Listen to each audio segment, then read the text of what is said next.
The first thing you need to understand about sound drive is that it's really difficult to understand. Mercedes and will.i.am, the creative force behind it, liken it to a car behaving as an orchestra and the driver its conductor.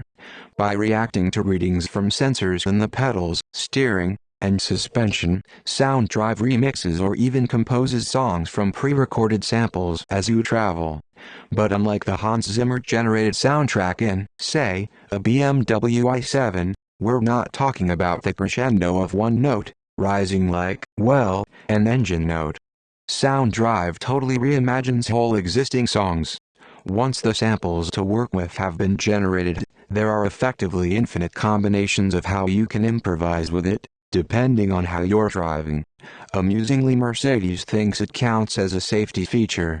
Though the bass drop in vocal punch when you dump the throttle is addictive, the system is linked to GPS and notes the current speed limit. If you're in a 30 miles per hour zone, the song will only reward you for accelerating up to 30 miles per hour. If you start speeding, the song stays at the same tempo, instead of ramping up further as it would on a 70 miles per hour motorway. I wasn't expecting to rate sound drive. I presumed it'd be another one of those gimmicks like ambient lighting which glows red when you turn the heater up then goes blue when you wind it down. Or gesture control. Or voice assistance.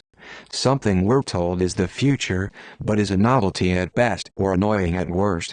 Easily forgotten about in a submenu. But it just might have tapped into something quite clever, a positive mutation of main character syndrome. When you listen to music, life feels cinematic.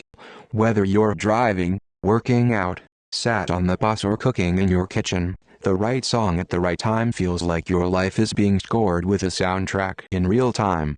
Nothing more frustrating than a favorite track playing just as you reach traffic, though. When the music is being edited and manipulated by your speed and driving behavior though, the good bit of the song is always ready to deploy.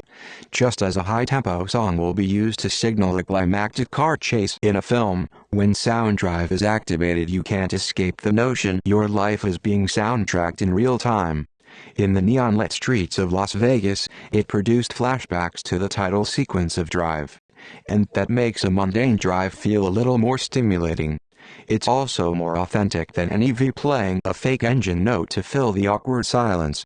I chucked a video of sound drive on my Instagram and copped lots of replies saying it was a complete waste of time, a gimmick, a distraction. I think one of its chief disadvantages is that it absolutely has to be experienced live to be appreciated. It's impossible to explain, difficult to describe, and easy to deride. And it needs a massive ecosystem of compatible songs as quickly as possible. People are used to having the entire musical back catalog of humanity on demand these days. What's clever is that by using sensors that are already in modern cars, sound drive should be an easy over-the-air install into most modern luxury cars, which tend to have pretty awesome sound systems. I found getting back into a car with a passive, pre-recorded playlist a bit sterile after experiencing sound drive. It felt old-fashioned, somehow. There's little that's as subjective as taste in music. And yet enjoying music while driving is something that millions do every day. Now they can have some input with it, an electric car might just become fun to listen to.